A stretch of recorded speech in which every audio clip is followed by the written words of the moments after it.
inilah pernyataan dari Kang Deddy. Yang harus dilakukan KPAI-nya adalah mengambil langkah untuk menyelesaikan berbagai problem yang dialami oleh anak-anak remaja kita.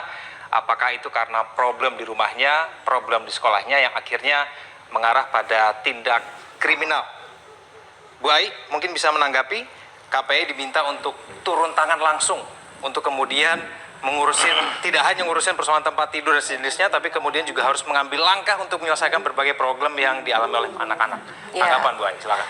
Betul, pertama kita mengenal tugas dan fungsi ya secara aturan regulasi bahwa kami memang mengawasi itu Mas Kevin.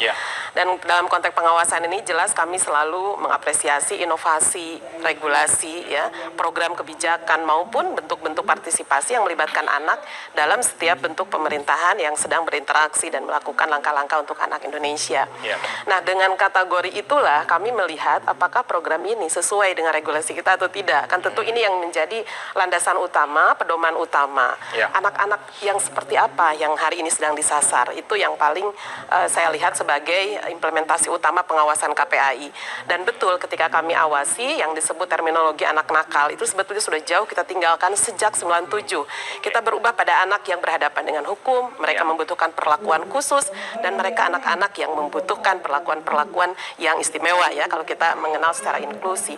Nah, ini yang kemudian kami berikan masukan gitu. Dan hasilnya betul kami bertemu dengan 90 anak yang dari angkatan pertama mungkin ya saya menyebutnya, memang betul kalau ini dari sisi regulasi peraturan gubernurnya untuk anak-anak yang tawuran dan berikutnya anak-anak yang dianggap geng motor dan lain sebagainya, kami menemukan 32% bahwa ini adalah anak-anak yang mereka lainnya, bukan dari itu semua. Dan menemukan kembali yang kedua adalah bolos sekolah, yang ketiga baru tawuran, gitu ya, dari 90 anak ini. Kemudian berikutnya, berikutnya itu barulah tawuran dan geng motor.